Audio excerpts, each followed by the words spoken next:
Hey folks, today I wanted to talk about plastic surgery trends and TikTok. Again, we're talking about TikTok again, but this was actually a video I've been wanting to make for a couple of weeks because I saw a reel on YouTube that really kind of peeved me off. And I had seen a video from Amanda Swell Entertainment maybe last month where she had talked about the buccal fat removal trend, this whole new plastic surgery trend where models and actresses are getting like these fat pads removed from their cheeks to make their cheekbones look more pronounced or more gaunt in many cases. And oh boy, is it concerning. Abby from the future here to interrupt Abby from the past to tell you that today's video is sponsored by GladSkin. Now, I don't know about you guys, but it's been very cold where I am lately, and my skin is not very happy about it. As someone who's had eczema her whole life, I have tried everything. I have tried steroids, I have tried thick, oily lotions, I have tried homemade natural masks, you name it. And this year, 2023, has already been so cold multiple times. We had snow the other day. It's almost March. And because of that, I've had some flare-ups. It has caused flare-ups. My skin has been angry. So GladSkin's actually been a really great addition to my regimen, which at times for me can feel more like an arsenal because of how many things I own and have tried for my skin. GladSkin is a new category of skincare made with inflammatory skin conditions in mind, like rosacea, acne, and eczema. And I know a little bit about inflammatory skin conditions.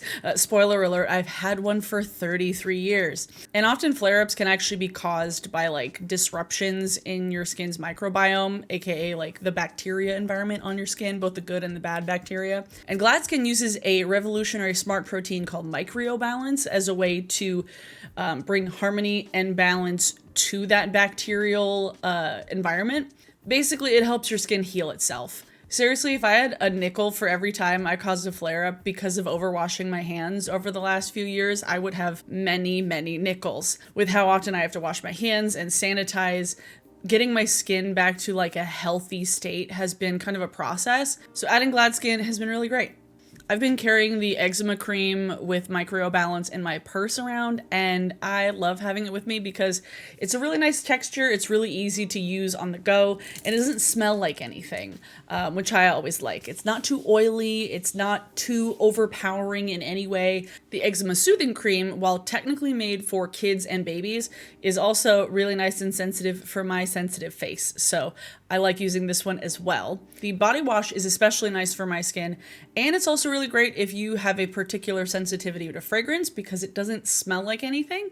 Besides like a little bit of colloidal oatmeal, but it's very, very light. You're not gonna get like an overpowering perfume or fragrance in the shower. You're just gonna feel clean and soothed. GladSkin works great without any harsh ingredients or steroids, and it is clinically proven to reduce eczema symptoms. And it's gentle enough for babies 3 months and up, and approved by the National Eczema Association. Start your journey to stronger and healthier skin today with GladSkin. They're offering my listeners 15% off plus free shipping on your first order at gladskin.com/Abby. That's gladskin.com/Abby for 15% off plus free shipping. gladskin.com/Abby. Thank you so much to GladSkin for sponsoring today's video, and now let's jump back into Abby from the past to finish up today's video. So after I watched Amanda's video, I had seen some of the content around buccal fat removal, or buccal fat. I don't even know how it's pronounced because I don't watch plastic surgery TikTok. I literally went through to find a handful of things to include in this video because I like to avoid that stuff because it makes me feel bad about myself. And the particular thing that made me feel bad about myself on YouTube was this reel I saw. It was a random kind of throwaway account. It was just like, I don't even know why it was in my feed, like why I was getting this on my recommended, but it was a video talking about slim face versus chubby face. And it was like, slim face is good, but chubby face, great. So I'm assuming it was something that was trying to counteract this whole like buccal fat removal trend. You know, people were being like, oh, well, slim face is nice, but like the chubby faces are what we really love. And their versions of chubby faces were like Selena Gomez and Gigi Hadid. And I'm like, okay, they maybe don't naturally have these like gaunt cheekbones, but can we please stop calling skinny women chubby in any way? It really, really, really gets to me. And I was like, okay, so we're pushing the narrative that these women have chubby faces when, like, no, they're just round. They're just round faces. They do not have chubby faces. They are not chubby people. And as somebody who has several chins that I use contour to help make my face look less like the moon, because I don't like looking at my face all the time.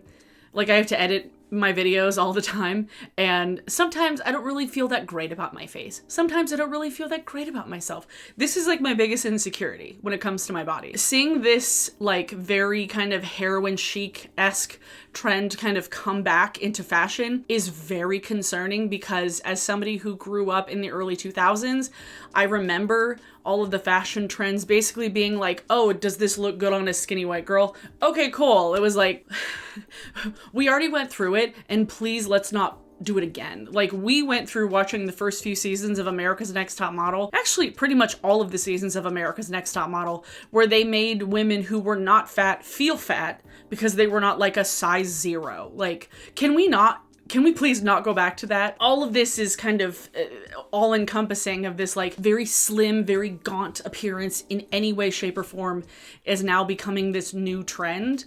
And it's concerning to see all of these young people getting these plastic surgeries that are trendy, because just a few years ago, people were getting filler put in their face to make their cheeks chubbier and to make their cheekbones fuller. And I don't know, makeup trends are great. Makeup trends are awesome. Oh, is this eyeshadow trend gonna be around for a few years? Cool. You can just try new eyeshadow. Plastic surgery trends? Can we not normalize going and getting things changed about ourselves every few years from the age of basic adulthood? I am very for people like doing what they want with their bodies. If they have something that they're really insecure about that they want to go fix, if you have the means to go do it safely, like, more power to you. I'm not going to tell you what to do with your body, but it's the trends, the fact that plastic surgery and body types are becoming trends. Oh no, because all it leads to is people going and regretting those things a few years later and reversing things, getting things taken out, getting things removed, getting things put back in. Actually, Mina Lee did a really great video about kind of the return of heroin chic and about the kind of origins of that, and I highly recommend you go watch her video. I love her channel.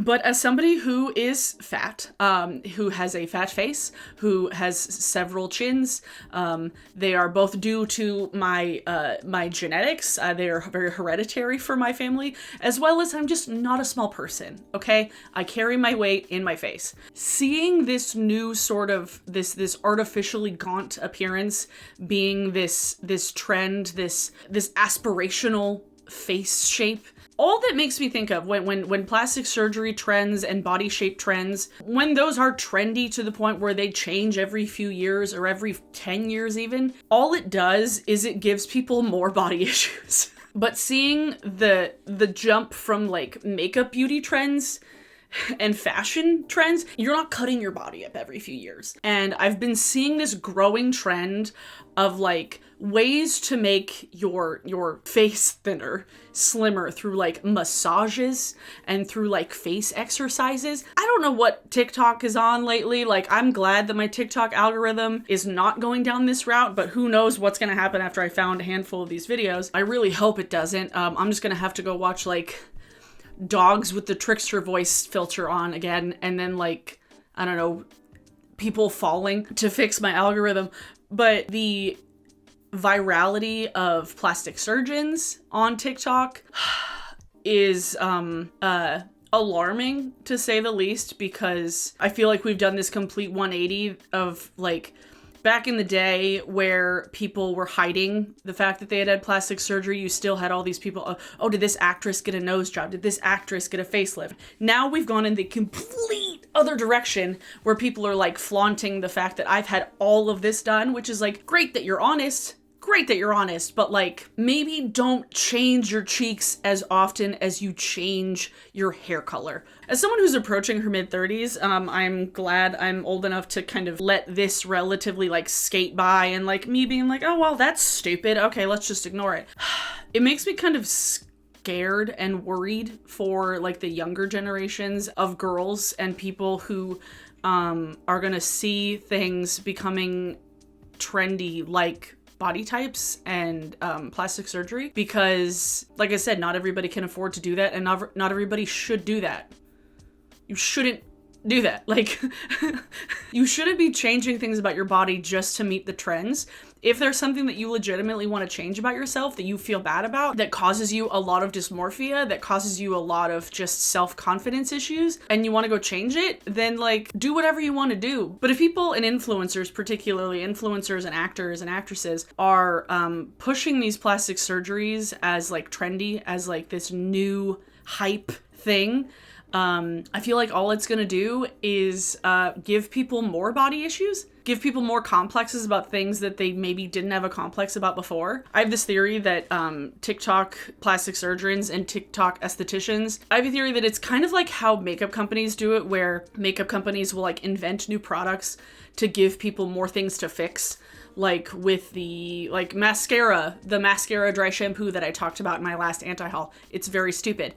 It's something that we don't need and something that we shouldn't really need. And so makeup companies are doing that to give you more things to want to fix about your makeup. But I think that these TikTok plastic surgeons and these TikTok estheticians and like holistic estheticians, some of the holistic stuff on TikTok is weird. I think that they're doing that because they can give people more complexes about stuff on their body that they want to fix, so that the plastic surgeons can get more money, so that more people will come get surgeries from them so they can profit off of it. The fact that like these viral accounts on TikTok are taken so seriously, it's like, what are we doing? Like, why are we listening to influencers about like surgery? Like, I don't know. I feel like we should be listening to doctors that are not just trying to make more money via the internet. I don't know. The minute doctors became influencers, I was like, I don't know about this. I don't know about this. I have to like be at arm's length. Like I have to remove myself somewhat, because I'm like, I don't know if you're doing all of this for the betterment of society. I side-eye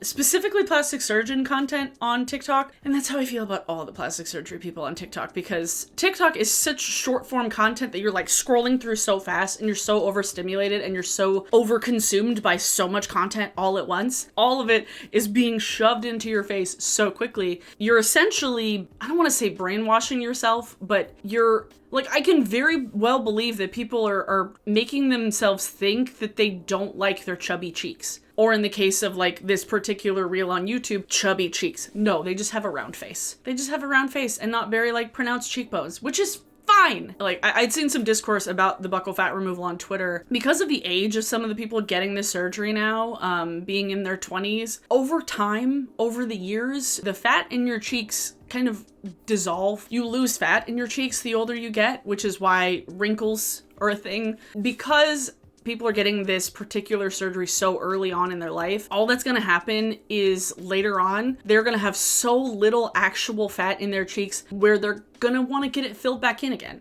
They're gonna wanna get fillers because they're gonna look like a Tim Burton character.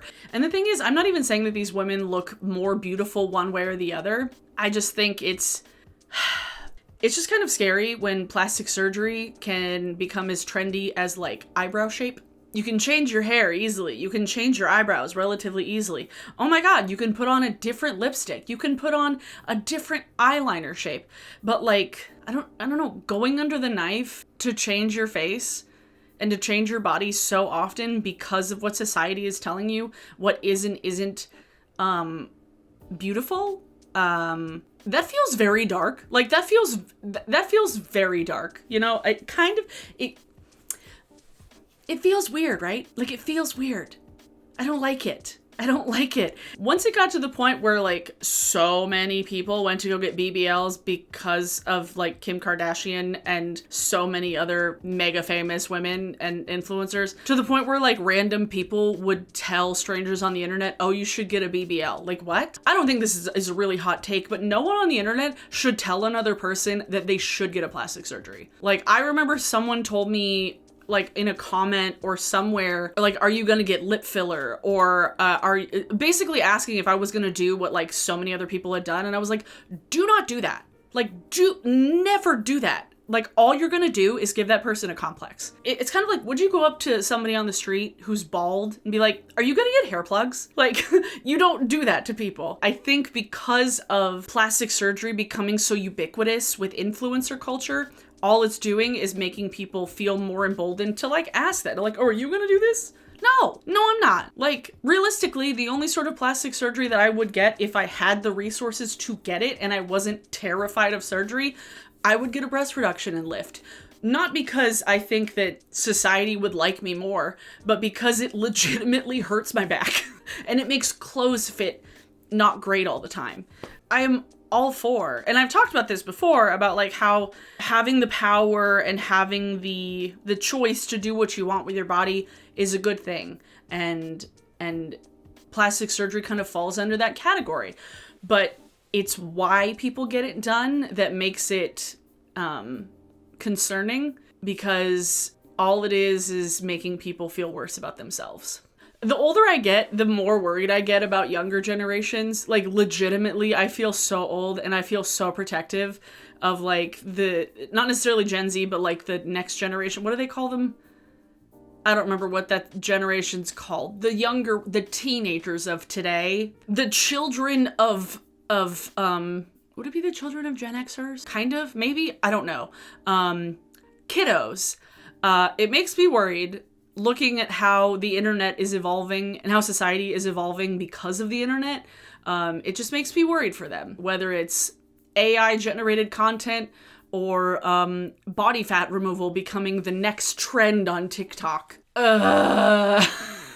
I don't like it. Anyway, that's all I wanted to talk about today. I will leave links to Swell Entertainment and Mina Lee's videos below because I highly recommend you should watch them because they're very entertaining and I love their content. Yeah. Let me know in the comments down below. I know that there's probably a lot of people who share my opinion because I went on a rant the other day on Twitter about it and people were like, oh my God, yes. Like I already didn't feel great about my face just because of my multiple chins, but like I've always liked my round and chubby cheeks. So like when the internet started calling Selena Gomez chubby and Selena Gomez having a chubby face, I was like, oh, that's your example of a chubby face? Okay, it's giving small, medium, large, and I'm not here for it. So let me know in the comments below what your thoughts are.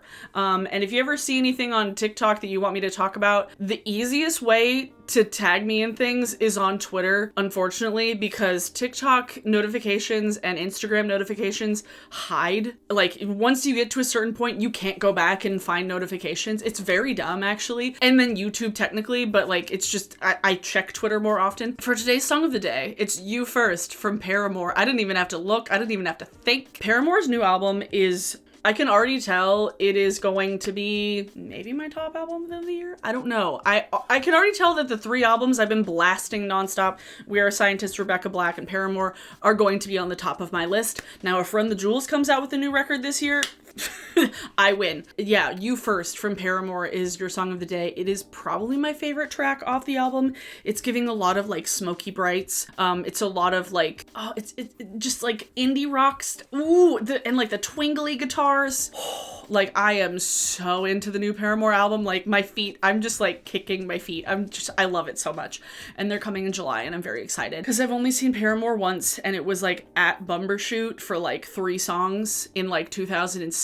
So like they were babies. Haley was a baby. Like, who even played that year? Was that like Wilco? It's been at least 13 years, which is kind of wild thinking that Misery Business came out 15 years ago. Feel old yet? But yeah, You First from Paramore is your song of the day because it's so good. Oh my God.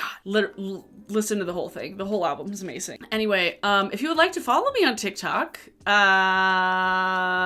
or Twitch, it's Abers without the 07, Abers with a Z. Instagram and Twitter are Abers07, so you can follow me there if you want to keep up with me. Twitter I'm the most active on and I check the most often, so if you ever want me to see anything, like I said, let me know on Twitter. It's fastest, it's easiest. I share some things there sometimes and chat and stuff. I'm just the most responsive. But if you'd like to follow me on Twitch, I stream 3 times a week. Sometimes we talk about these things on Twitch before I get all my thoughts out and decide to film a video about it, because I feel like I did talk about this on stream at least once maybe, but I kind of use stream as like a rehearsal for videos at times, depending on what I'm wanting to talk about, to either like get my thoughts out and then to get some immediate feedback from like the crew. But come join the crew, it's really fun. We have a good time. I play The Sims, I put on some makeup. I need to do some more things. I need to play some more games. I need to play Phasmophobia. Hope you guys are having a good week. Thank you for watching. Subscribe if you haven't already, that would be great. Let me know your thoughts in the comments down below, and I will see you guys probably next week. Yeah, maybe one more before the end of February. I don't know. I'll see you guys later. Bye!